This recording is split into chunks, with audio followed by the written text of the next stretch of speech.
Cuando hablamos acerca del estómago, vamos a ver que fisiológicamente vamos a dividir a la porción oral de la porción caudal.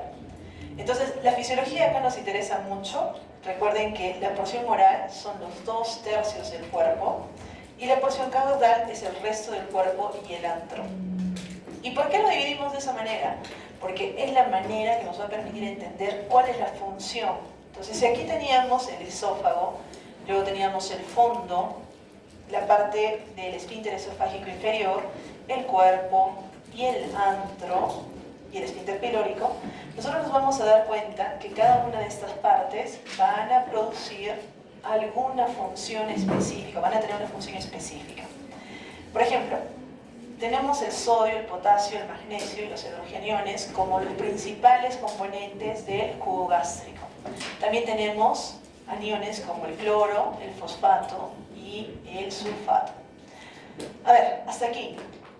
Tenemos a un paciente que empieza a vomitar y en su vómito siente una sensación, va a decir, no es adecuado, me duele, feísima. ¿Qué está vomitando? A ver. ¿Bilis? Si es amargo sería bilis. Ya, podría ser bilis. Si fuera ácido, ¿qué sería? Si fuera ácido, ácido. ¿Qué tiene? ¿Qué componentes? Sodio, Sodio, potasio, magnesio, cloro, sulfatos, fosfatos. ¿Listo? Hidrogeniones, obviamente. Si está botando muchos hidrogeniones, ¿qué va a pasar con su pH? va a disminuir. Porque el día peche ya está diciendo. Vamos por partes. Los hidrogeniones están dentro de la sangre. No, ¿Cambia su pH o no cambia? pues cambia. Porque nosotros necesitamos producir ácido gástrico. Se va a volver más ácido, más básico. Básico. ¿Cuál ha sido la causa de esta alcalemia? ¿No? Oye, ¿Cuál ha sido la causa de la alcalemia? Muy bien, una causa metabólica, una causa externa. Muy bien.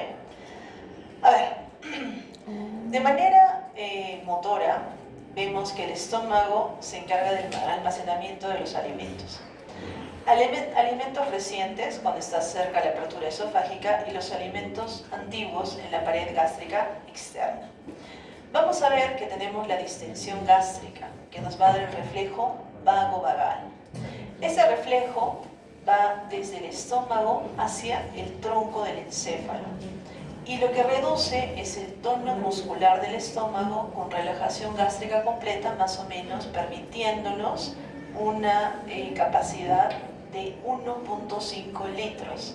¿Alguno de ustedes tiene un tomatodo de 1.5 litros? Allá miren, el de Triana me parece que es de 1 litro siquiera. El que trajo un bidón no se Ya, esa es la capacidad máxima que tendría, por lo menos, vamos a decir, una cámara gástrica de un paciente adulto. 0.8 a 1.5. wow. A ver, cuando ustedes comen su plato de la Cecilia, todo completo todavía, más agüita, salchichita de jora, no sé, otras cosas quizás, ¿sobrepasan esa capacidad? No, Miren. Sí, es un segundo normal. ¿Sobrepasan o no sobrepasan? un poquito. Claro que sobrepasan. Y luego me dicen que ¿por qué tengo reflujo después de comer? Porque ese estómago no está preparado para esa cantidad de comida. Pero ¿qué pasa con las personas que crónicamente tienen esa cantidad de ingesta?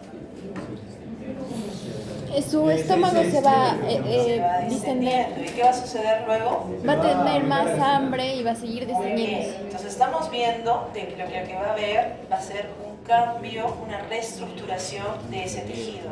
¿Y eso eventualmente qué va a causar? Obesidad. Muy bien. El paciente potencialmente puede tener o va a necesitar de repente que haya una reducción de esa cámara. Ahora, la función motora, recuerden que nos va a permitir la mezcla de alimentos y la formación del quimo. Cuando nosotros hablamos acerca de alimentos más jugos gástricos, estamos hablando acerca del quimo, que es una pasta semilíquida y es turbia. ¿Listo? Aquí vamos a tener, respecto al ritmo eléctrico, el ritmo eléctrico basal. Si recuerdan ustedes cómo se llamaba el ritmo eléctrico basal, ondas Ondas lentas. Las ondas lentas eléctricas son de 15 a 20 segundos. En la parte superior van a dirigirse hacia el antro. Luego vamos a tener las ondas de constricción. Estas son las ondas llamadas también ondas de mezcla, que permiten que se cierre el píloro, que hacen un poco un retroceso hacia el cuerpo, imitando la retropulsión. Entonces, imagínense que alguien está amasando. ¿Han visto cuando amasan? ¿Cómo amasan? Sí. Muy bien, ¿y luego qué hacen? Se mezcla. Lo juntan y lo golpean. Miren, más o menos eso sucede en el cuerpo. Los anillos peristálticos de contracción van a necesitar sí o sí potencial de acción. Y luego teníamos las contracciones de hambre, ¿recuerdan ustedes? Las contracciones de hambre o retortijones de hambre van a ser aquellas que se dan cuando el estómago está vacío por lo menos 12 a 24 horas después de la última ingesta. Aquí la concentración de azúcar es baja y nosotros vamos a ver que si es que van 3 a 4 días sin comer, van a tener una alta cantidad de estos retortijones y eventualmente estos se van a debilitar. Las contracciones sucesivas se van a fusionar y vamos a tener algo que se llaman contracciones tetánicas de 2 a 3 minutos. ¿Ok? Hasta aquí hemos visto que las contracciones han hecho que se mezcle la comida. Una vez que termina de mezclarse la comida, vamos a necesitar el vaciamiento. Y para el vaciamiento recuerden que va a ir desde el estómago hasta el intestino. Y aquí yo quiero que ustedes escuchen, porque estas son cosas que muy probablemente no saben. Yo sé que hasta el quimo ustedes sabían, pero esto de acá quizás no. Recuerden, las contracciones peristálticas van a tener más o menos una presión de 50 a 70 centímetros de agua que van a permitir el vaciamiento gástrico. Si comparamos con las contracciones de mezcla, estas van a ser 6 veces mayor a las ondas peristálticas y por tanto se va a activar lo que se llama la bomba pilórica. La bomba pilórica nos permite un bombeo de mililitros del quimo hacia el duodeno. ¿Qué habíamos dicho que era el duodeno? ¿Por qué se caracterizaba el duodeno? Porque allí se censaba. ¿Qué se censaba? Cuántas proteínas, se censaba cuántas grasas, cuán ácido era lo que estaba viniendo. Entonces, todo lo que está dentro del estómago pasa directamente hacia el intestino. ¿Qué hemos dicho? Tenemos un bombeo por mililitros del quimo. Y esto hace que algunos factores gástricos, como por ejemplo la distensión gástrica, van a generar reflejos mienteroicos locales que acentúan el reflejo de la bomba pilórica e inhiben la acción del píloro. Ahora, aquí nos interesa la gastrina. ¿Recuerdan ustedes la gastrina? ¿Cuándo se liberaba gastrina? Cuando se distendía. Cuando se distendía el estómago. ¿Cuándo más? Muy bien, cuando habíamos ingerido proteínas. ¿Por qué llega secretada la gastrina? Por las células G. Y recuerden, potencia la secreción del ácido, es un estimulador ligero de las funciones motoras del cuerpo gástrico y de la bomba pilórica. Ahora, de manera duodenal, vemos que un volumen duodenal de quimo excesivo va a inhibir las contracciones propulsoras de la bomba pilórica y va a aumentar el tono del esfínter esofágico pilórico. Esto lo hace a través de irritación de la mucosa duodenal. ¿Qué pasa si frecuentemente hay liberación de quimo? Pasa ácido, sigue pasando ácido. El epitelio se puede desgastar así. Úlcera. ¿Y cómo se llama esa úlcera? Úlcera duodena. Que es muy diferente a la úlcera gástrica. Entonces, recuerden, la acidez del quimo duodenal suele estar debajo de 3.5 o 4 y la osmolalidad del quimo suele ser hipertónica o hipotónica dependiendo de lo que nosotros consumimos. Pero los productos de degradación del quimo suelen ser las proteínas y en menor cantidad las grasas. Y esto va a hacer que se produzcan hormonas. ¿Recuerden qué hormonas? La colecistoquinina, muy bien, la secretina y la el GIP. ¿Listo? Recuerden, las grasas suelen tener una digestión más lenta. Y las vías que nosotros utilizábamos era el sistema mesentérico del duodeno, el estómago y los ganglios simpáticos prevertebrales cuando hablábamos acerca de las fibras inhibitorias. Veamos un poquito las funciones de secreción. Recuerden que secretaban las células parietales. Ácido clorhídrico y Ácido clorhídrico. ¿A través de qué mecanismo? De las exósito. no, de bombas, ¿no? De las bombas de hidrogeniones. Y de cloro. ¿Con quién? ¿Con quién se intercambiaban los hidrogeniones? Potasio. Muy bien, con potasio. Miren, ya se está acordando su compañero. Entonces, recuerden, el ácido clorhídrico se generaba mediante las bombas hidrogeniones, potasio, ATPasa. A ver, repasemos otra vez. ¿Qué pasaba con el cloro? Entraba. El cloro entraba, muy bien. Teníamos nosotros también algunos canales que justamente nos permitían que el cloro pase hacia la luz, que se llamaban los canales CFTR. Teníamos también las células parietales donde teníamos las bombas de hidrogeniones potasio. Y teníamos en la base las bombas de sodio y potasio, ATPasa, las bombas de sodio-cloro y teníamos sodio hidrogeniones. ¿Listo? Muy bien. La subunidad alfa de estas proteínas van a tener más o menos 1033 aminoácidos, hay más o menos 10 dominios transmembrana y es idéntica a la subunidad alfa de la bomba de sodio-potasio ATPasa. La subunidad beta de esta proteína tiene 290 aminoácidos y es idéntica en 35 a 40% de la subunidad beta del sodio-potasio ATPasa. Las dos subunidades van a formar un heterodímero y este heterodímero va a ser el que nos va a permitir que salga, esto se intercambie. Sale hidrogeniones, entra potasio y luego este se junta con el cloro y tenemos ácido clorhídrico. Recuerden, el pH se baja para poder activar a la pepsina, porque la pepsina es la encargada de desnaturalizar a las proteínas. ¿Listo? Ahora, las células parietales también segregaban el factor intrínseco que nos permitía la absorción de la vitamina B12. A ver, conmigo. Tenemos un paciente que tiene obesidad mórbida. Es un paciente al que se le ha hecho resección gástrica. ¿Qué va a pasar si es que se le hace resección gástrica? No va a tener tanto apetito. Y desarrolla anemia. ¿Qué tipo de anemia piensan ustedes que va a tener?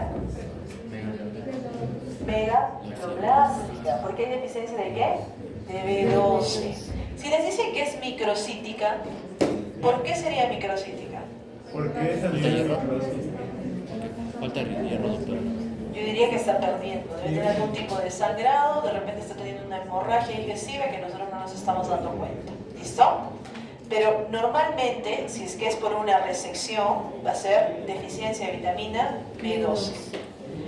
Ahora, recordemos, hay una regulación neural, vamos a tener el papel de las histaminas, pero solamente la histamina. ¿Qué otras dos hormonas más participaban acá? Bueno, dos neurotransmisores. Noradrenalina.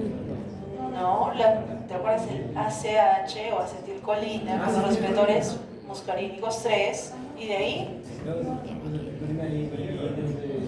Ah, se me ha olvidado, eso lo hemos visto en el dibujito, ¿no se acuerdan? M3, histamina y... Noradrenalina. Ya hemos visto acetilcolina. Están graves. Una cosa importante, chicos. ¿Quién inhibe a las células parietales? La inhibición del ácido gástrico se va a dar por las células de cuando van a liberar somatostatina. Si es que hay liberación de somatostatina, va a haber inhibición del ácido gástrico. Las células principales van a liberar pepsinógeno. Y hemos dicho que el pepsinógeno es un precursor de la pepsina que en un ambiente ácido se va a activar y nos va a permitir la degradación de las proteínas. Y las células mucosas secretan muco para proteger al epitelio gástrico. La regulación neural se da a través de la vía vagal y de los reflejos locales. La regulación hormonal se da a través de la gastrina, que va a producir la estimulación ácida. Fisiopatológicamente ustedes van a tener estas enfermedades. La primera se llama gastritis y yo creo que la tienen recontra bien como que definida. Sabemos que es una inflamación de la mucosa gástrica en la cual hay infiltración de células inflamatorias de manera local, focal o difusa. Los factores, creo que ustedes ya lo saben, infecciones, por ejemplo, Helicobacter pylori, irritaciones químicas, estrés severo, alteraciones inmunitarias. En su forma más avanzada puede conducir a erosiones, metaplasias o atrofias. Se va a clasificar en dos primordialmente. Aguda, si es que se desarrolla rápidamente, generalmente se asocia a Helicobacter pylori, estrés e irritantes, y clínicamente va a tener algo que se llama epigastralgia. Dolor urente en el hipogastrio, urente quiere decir que le quema, náuseas, vómitos y en los casos severos, hematemesis. Hematemesis son los vómitos con sangre. ¿Listo? A ver. El Helicobacter pylori es una bacteria en forma de espiral que tiene flagelos. Es gram negativa y produce uriasa, que le permite sobrevivir al ambiente ácido. ¿Qué hacía la uriasa? Aumentaba el pH. No, disminuía. Muy bien. La uriasa catalizaba la conversión de urea en amoníaco y dióxido de carbono. Si teníamos dióxido de carbono, ¿en qué se convertía el dióxido de carbono? Podía convertirse en ácido carbónico o en bicarbonato y por tanto bajar el pH. Entonces neutralizamos el ácido. Vamos a decir tamponar el pH y por tanto volverlo más básico. ¿Listo? Sí. En cuanto a la movilidad, usa sus flagelos para penetrar el moco gástrico y se adhiere al epitelio y allí hay adhesinas. Las adhesinas que tiene se llaman baba, ¿listo? Estas se adhieren a los grupos, a las células, ¿listo? En cuanto a la prevalencia, sabemos que infecta más del 50% de la población mundial, pero de acuerdo a lo que ustedes me han dicho en sus prácticas de inmuno, creo, pareciera que esa prevalencia ha aumentado, ¿listo? Hay mayor prevalencia en países en desarrollo, la transmisión es fecal-oral a través de alimentos o agua contaminados con heces o también oral-oral, contacto con la saliva infectada. Si una persona le da un beso a otra que tiene Helicobacter pylori, ¿se contagia o no se contagia? Probablemente. Si es que tiene una concentración alta de las bacterias, pero si es baja. un poco raro, pero sí, podría ser. Los factores de virulencia. Hemos dicho la primera, uriasa, que le permite neutralizar el pH. La CAG-A, que se inyecta en las células epiteliales mediante un tipo de secreción 4. Este induce inflamación, altera la estructura y tiene un mayor riesgo de cáncer gástrico. De hecho, esta es la que nosotros buscamos cuando vemos la patogenicidad. Se llama gen asociado a citotoxina A. ¿Listo? Luego tenemos la citotoxina vacuolizante A o VACA, que induce la formación de vacuolas en las células y el daño tisular y apoptosis. Las adhesinas que ya hemos dicho, la VAP-A y la SAP-A, que facilitan la adherencia, y los lipopolisacáridos que estimulan la respuesta inmune y perpetúan la inflamación. Ahora, de manera crónica sabemos que hay una activación de macrófagos y de células dendríticas y hay un reclutamiento de neutrófilos que van a liberar radicales libres y enzimas proteolíticas y esto causa daño tisular. Crónicamente, ¿qué sucede si es que constantemente hay daño tisular? Se va a cambiar y cambiar y cambiar. Y puede llegar a ver una mutación. Alteran el genoma. Muy bien. Ahora, cuando hablamos acerca de estrés severo, y esto quiero que lo escuchen, chicos. El estrés severo también puede causar gastritis. Y hay dos tipos de úlceras de estrés que son bien comunes. Una se llama úlcera de Curly y otra se llama úlcera de Cushing. Las dos las van a ver en situaciones de estrés, por ejemplo en pacientes quemados, en pacientes que están en UCI, en pacientes que han tenido muchos problemas. Entonces, en pacientes críticos, recuerden, las úlceras de estrés son importantes. Y en general en el estrés severo hay hipoperfusión gástrica y esto va a causar que si es que no hay muy buena perfusión, el tejido va a estar más vulnerable al ácido. Irritantes químicos como el alcohol van a dañar directamente la mucosa y AINES, como por ejemplo el ibuprofeno, va a inhibir a las prostaglandinas, reduciendo la secreción de moco y bicarbonato y causando que haya un aumento del pH y por tanto mayor posibilidad de que haya úlceras. A ver, si nosotros hablamos acerca de manera crónica, la gastritis se puede clasificar en tipo A y tipo B. La tipo A, llamada también autoinmunitaria, generalmente afecta al fondo gástrico. Está asociada con una mayor producción de anticuerpos contra las células parietales y el factor intrínseco. Se asocia también con anemia perniciosa. ¿Podrían cerrar la puerta? Y como consecuencia vamos a tener atrofia gástrica, hipocloría y deficiencia de vitamina B12, causando anemia perniciosa. Jorge, tú sí eres único, ¿ah? Se te dice cerrar la puerta y va y shh. Quería parecer misterioso y no se cerró la otra parte. Entonces, cuando hablamos acerca de gastritis tipo A, estamos hablando acerca de gastritis autoinmunitaria. Y esta se va a asociar con anemia perniciosa por deficiencia de vitamina B12. ¿Listo? La tipo B se llama infecciosa por infección del Helicobacter pylori. Y aquí les traje ya una tinción real, ¿no? O sea, ya no las de broma. Especialmente para Miguel. ¿Dónde se está localizando el Helicobacter? ¿Dentro o afuera? Bueno, Afuera, en la luz. Y miren que esto ya es casi un 3 cruces, ¿ah? O sea, rara vez ustedes van a encontrar así tantos Helicobacter. Son chiquititos, ya no es como que, Dios mío, lo vamos a ver. Los van a ver así pequeñitos sobre el epitelio. ¿Listo?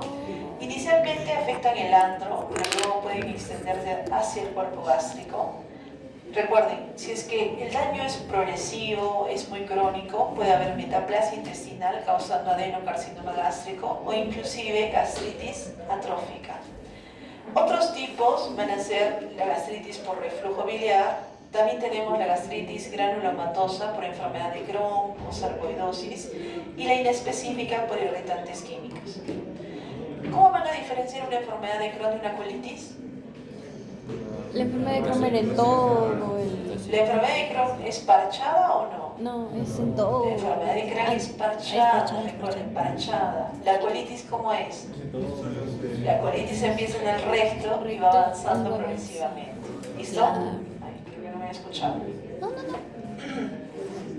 ¿Cuál de las dos les protege el PER17? la de enfermedad de Crohn.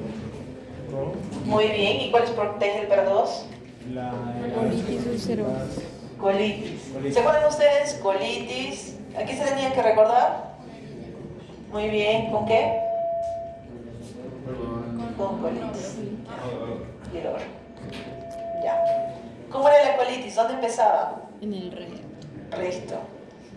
Crohn, ¿dónde empezaba? En el No me interesaba. ¿Dónde había más? En ilio, probablemente. Esta es continua. Empieza en recto y progresa, ¿no es cierto? Progresa. El Crohn, ¿cómo es? Parchada.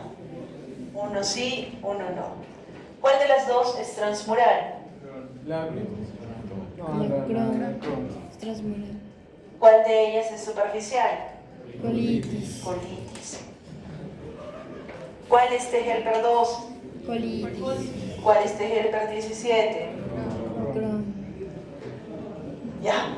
Entonces, nosotros decíamos que Crohn podía presentarse en cualquier enfermedad, pero una de ellas también podría ser la gastritis causada por enfermedad granulomatosa.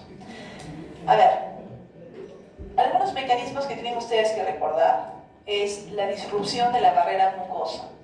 Si nosotros permitimos que el ácido llegue en contacto con el moco, obviamente esta mucosa se va a ver afectada. Y esto va a superar los mecanismos protectores y se va a dar una irritación. Lo siguiente, si es que hay irritación, van a venir los agentes, como por ejemplo los linfocitos, sobre todo linfocitos T, y estos van a generar citocinas y también algunas quimoquinas.